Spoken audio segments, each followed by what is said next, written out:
Alright, got my high point 955 TS 9mm here. I got the ProMag installed this time. The ProMag's 15 round magazine.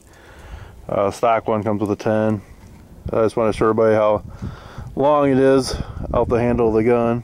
But still looks not too bad, so give her a try again.